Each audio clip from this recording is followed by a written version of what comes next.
Hey, welcome to The Sinner and the Saint. I'm Melissa Bell. And I'm Allison Kane. And we are so excited because we're getting ready to go on vacation. Woo woo. Not really vacation. No, just sabbatical. A sabbatical. That's a bougie word. I always wanted to be on a sabbatical. Now you can say you have. So Back in the fancy. summer of 2021 during my sabbatical. Yeah, it makes you sound really important and smart, right? Yeah, which we're none of. I know. Technically. Shh. Don't tell anybody. But we do have some exciting things. We will still be working behind the scenes, for sure. But we are going to take a couple of months and come back to you fresh and new in August with new ideas, exciting surprises. Oh, I'm so excited. Yes. And new topics. So keep sending them our way because we're listening. But in the meantime, as we close up this season, we just wanted to leave you with some important reminders. Yeah, so we posted on social media, what is something you would tell your younger self? We got a lot of responses. We got a lot of responses. Some of them are very funny. Some of them are like, oh, yeah, I feel that one on every level. Yes. Some kind of reminded me of things that made me cringe from my younger days. But we did kind of divide them up, as we like to do, into 3 categories that advice you'd give your younger self as far as yourself, maybe in parenting, and then in relationships. So we'll just breeze through a few of those. And I think one of the reasons we wanted to kind of touch on this as we finish up and close out this season is that as you go into summer, there are a lot of expectations that come with that. Gosh, it is so exhausting. Like when I see my friends and their summer, I'm like, well, I need to go to the pool more. Or why don't I have a vacation plan? Or it can like ruin summer for me. Right. Are my kids going to enough camps? Are camps open? Oh my gosh. Do we have enough family time? When does sports start? I need more quiet time in my summer. I'm going to have, I don't know. I feel like we just finished summer, but we're actually just starting summer. Which means we're winning, right? Totally. Because we had 2 summers this year. Yeah. And last year. I don't know. It's very confusing. But hopefully we all press the reset over summer and start fall off with a bang. But in the meantime, what do you look forward to the most about summer? Well, I used to look forward to just no schedules, no expectations, no racing and running around. But really, like, we haven't had any of that. And we were joking. I was with some other, my son's a freshman in high school, and I was with some other freshman moms this morning. And we were joking about how this is the last day of their 6-week freshman year. Oh, gosh. Yeah. Like that they've been able to go and party. We're like, this is the last day. You need to go. It's your last in-person day of the past 6 weeks. But anyway, yeah, I don't know. I think I'm really looking forward to, pressing the reset button, spending as much time as I can out of my zip code. Yeah. Away from home. Because I've been here so much. Maybe having a little more alone time. Mm-hmm. Loving on my daughter as she prepares to go to college. Oh. Yeah, there are a lot of things. Yeah. How about you? So I don't get to spend a whole lot of time out of my zip code, but I have been working on making my home my oasis. And so just enjoying the fruits of my labor and your beautiful flowers. My flowers. Y'all, if you listened a couple weeks ago, I do have a plant named Allison. I will have to show you blooms. But I think just enjoying, we homeschool, so we are already very relaxed, but even more relaxed. Right. Yeah. I think we can all pull. It's going to be a different kind of relaxed, like not a forced relaxed, but like a chosen relaxation. Yes. And there is a difference. 100%. It's like when you need to relax, but you don't, but then you get a heart attack. That's a little too soon. Yeah, sorry. You have a heart attack and then you have to relax.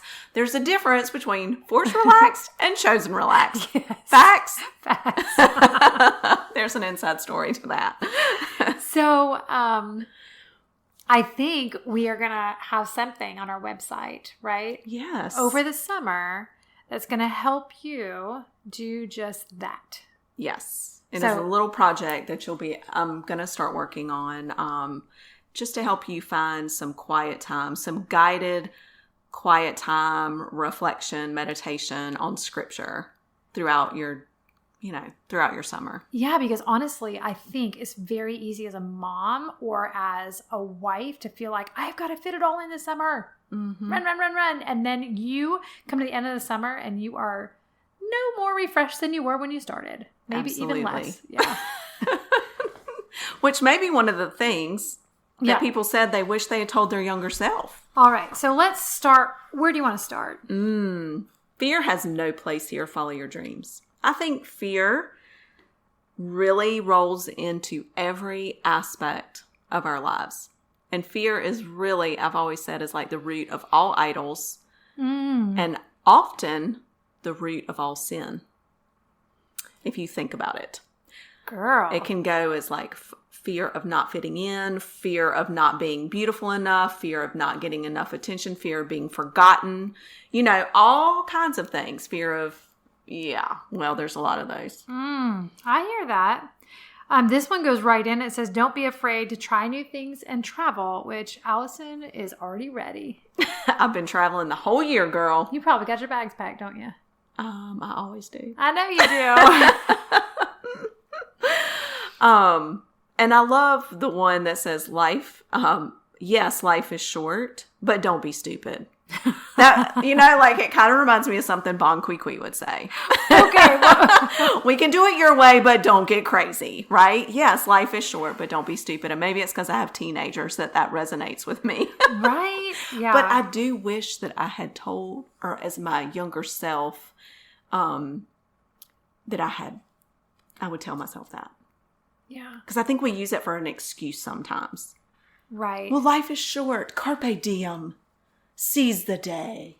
And it's like, okay, yeah, but don't be stupid.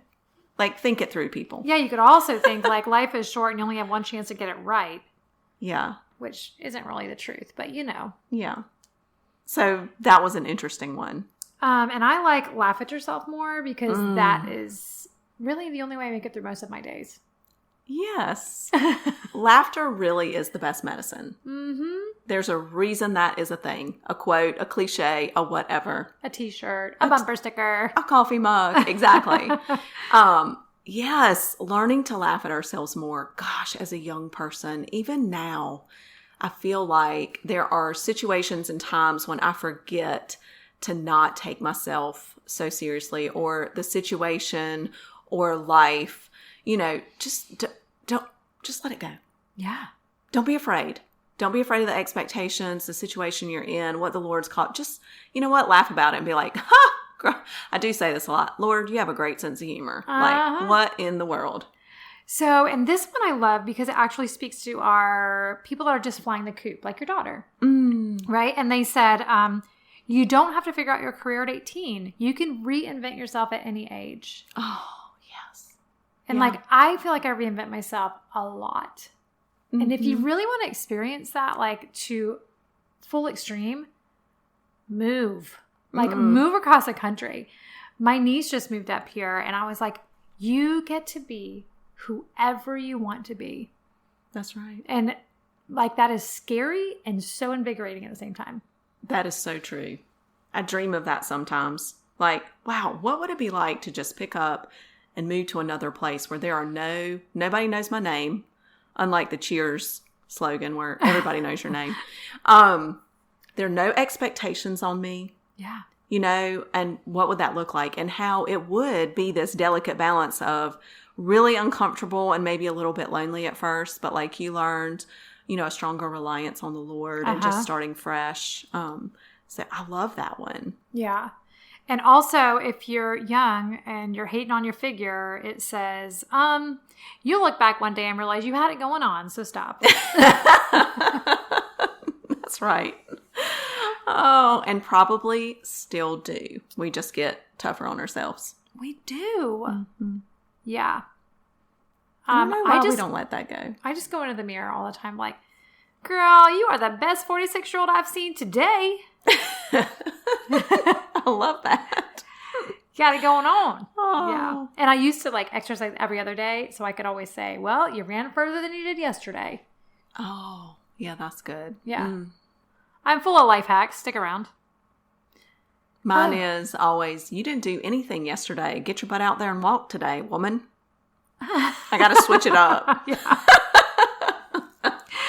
Oh, and if you're going to the beach, like if you're a girl that has thick thighs like I do, lots of lotion in between the thighs so you're not like getting raw and like, yeah, that's a real thing. So, that can also happen if you have to sit on the back of a shark and hold it still for your son to get the hook out of his mouth. Yes. The scales. Which, funny enough, I've been telling him that since I sat on the back of that shark a couple of summers ago. And this past summer, or just a few weeks ago, he had the opportunity to sit on the back of a shark while his friend got a hook out of the shark's mouth this time. And he was like, Mom, you were right about that. It really does rub you raw right here. Well, and I was like, and here you thought I was just being a drama queen this whole time. Right. Could be worse, kids. You could have sat on the back of a shark. There you go. So going into the summer, here are some parenting tips from all of you. Don't scream so much. That's good. That's good. I think enjoy every single season because each will pass. Girl, you are so sappy today. I know. Gosh, I have a daughter going to college. I'm so sappy.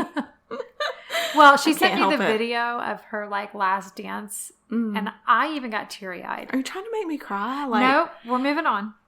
Seriously, though? Yeah. Tell her something. It does go by so fast. Like, I hate to even say that out loud. Like, oh, it goes by so fast.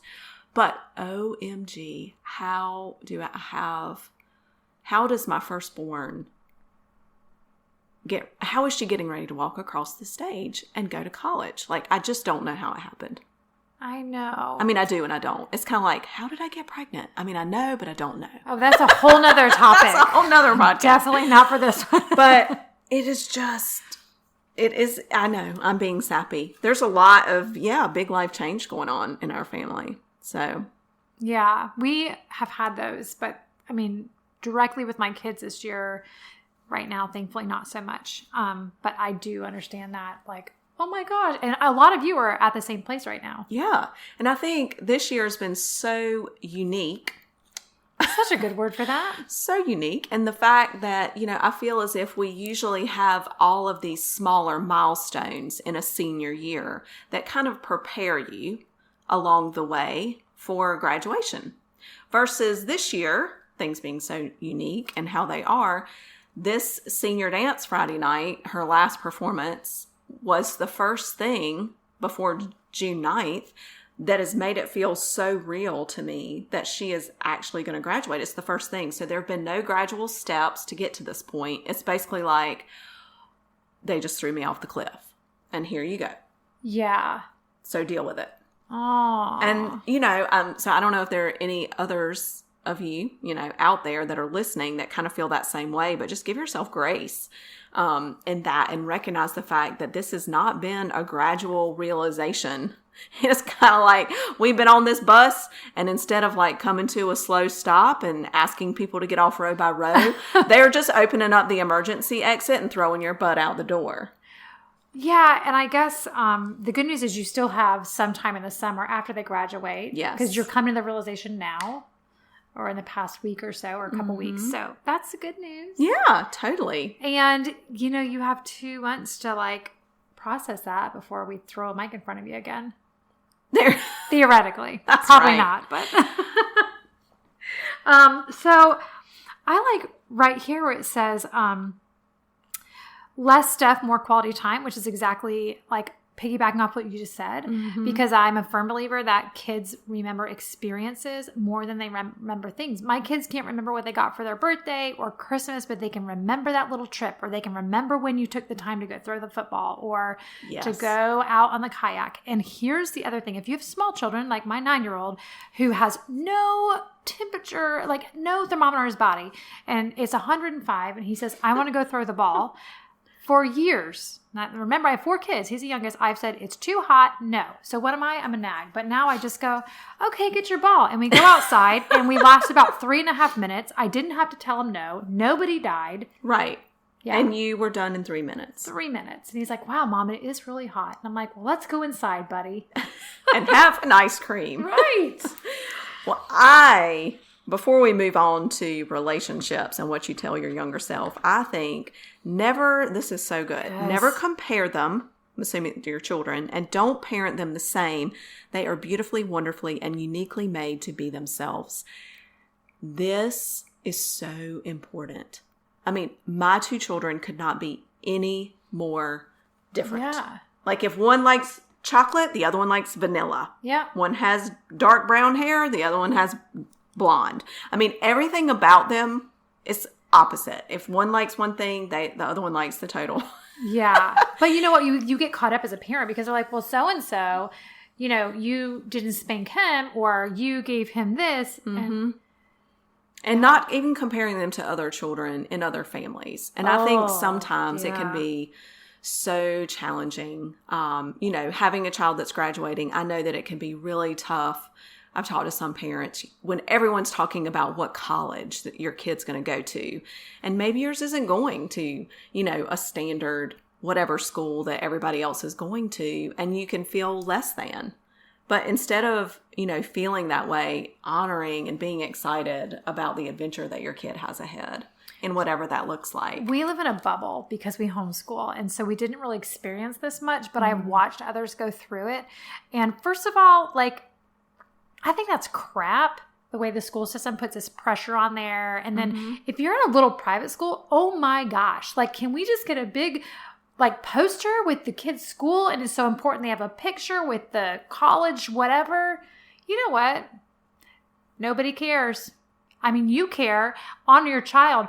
Good for them. But also be a little bit sensitive to people around you. Because not everyone's path is the same. Not everyone can afford to send their kid to college. That's right. I know. Just this afternoon, they have everybody go to school and wear the T-shirt of the college that you're going to get your picture taken in front of school. And I'm like, that feels terrible. I want to celebrate that with my daughter, but I just think about all the other children, and I don't know.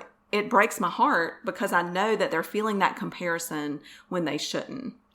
Well, it's forced comparison. Thank you. Exactly. And we're not saying that it's a bad thing. Trust me. I totally get it. It's this way and that way, but just being sensitive, like you said, to where others may be, is so important.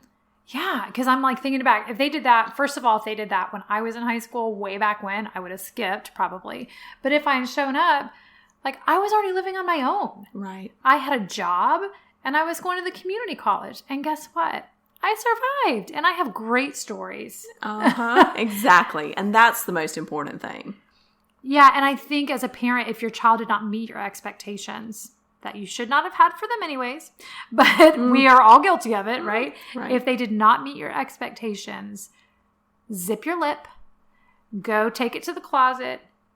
Don't let your child feel for 1 second that they are anything less than adored and enough. Right. It's got to stop somewhere. Absolutely. I'm going to get feisty. We better move on. I know, girl. Let's go on to relationships as we finish up. What did they tell us about relationships? It says, better things are ahead. Don't settle on what's right here. Only be friends and nothing more. Not worth it. A man who is pursuing God will pursue you and love you the way you desire to be loved and more. Break that down for me. Yeah. So I think so many times if you are comparing yourself to your friends and your friends are doing X, Y, Z, you are going to just go, oh yeah, I need to do the same thing. So let me just grab the first thing that's close by. Right? Gotcha. And so you're settling because you feel like you have to keep up with the Joneses or you have to keep up with what your friends are doing. I think of, a friend of mine, and she says, well, I feel like I'm behind in this aspect. Right. And I thought, well, look at all the other things you're doing so well that these people haven't been able to do because they've been so focused on a relationship that they haven't developed their career, or they're so focused on college that they haven't been working. They don't have any job experience. They don't have close relationships. So just back to comparison, right? And I think that's a great way to wrap this up. That reminder that in every aspect of our lives, there is always going to be someone around us that is farther ahead and doing, greater things on their journey already, and someone who's behind us. But that's not important. We shouldn't look ahead or behind, but focus on where we are right now, our relationship with the Lord, what's going on with us right now. Not fear of the future, not regret from the past, but right now. Yeah. And if there is someone that's behind, how can you help? How can you use your position to bring somebody closer to their goal? Right. If they want you to. Right. And if they don't, crack a beer with them. Just kidding. You better be 21 for that. And I think that's the beauty. Or surround yourself, if you see someone and you desire to not be just like them, but gain wisdom from them in their marriage, in their parenting. I mean, we've talked about this before. I've done this my whole life. I have all these older friends who have gone before me, and they've been married longer. They have older kids who've already been through this process, blah, blah, blah. They're stronger in their faith, whatever. Surround yourself with those people and glean their wisdom. Yeah. And, one thing I love to think about, and I read it in a book, and I don't remember which one, but it was, what do you want to be remembered for? Okay. It's probably not what car you drove. Definitely not. It's probably not the plants in your yard, even though I love my plants. And also, what do you want your child, what kind of adult do you want your child to be? If you're thinking, I want them to be rich and successful, just know that that's what you were aiming for when you get there. Yeah. And so that is so, as a homeschool mom, that just resonates with me, because I most importantly want my kids to know God, to have a deep personal relationship with God. All that other stuff, I mean, yes, of course we do math and spelling and English and science and all that, but all that other stuff is going to shake out. Right. When they're good people. Yeah, and that turns them into good citizens. Right. Good spouses. Yes. Good friends, good parents. It all goes back to Jesus, doesn't it? Every single conversation. You did it. Good job. Well, hey, we're so excited to come back, actually, because we just spent some time brainstorming. We have so many great things coming when we get back. In the meantime, we hope that you have an amazing time with your family. Keep checking back. Follow us on social media for all of the details of what we're doing throughout the summer, because we will be doing something with you guys. Yes. We have a giveaway coming up. June 20th is the actual giveaway, but you're going to have to stay tuned with us to see what it is and how to participate. I do love a good Cersei. Yeah. You know what a Cersei is? That's like a surprise or a treat. So we have a lot of Cerseis that we are collecting to go into this giveaway. So you are not going to want to miss it. Yes. Thanks for joining us this entire season, or in this episode. Even if it's the first time and the last time you listen, we appreciate you being here. And we look forward to being back with you in August on The Sinner and the Saint. See you next time.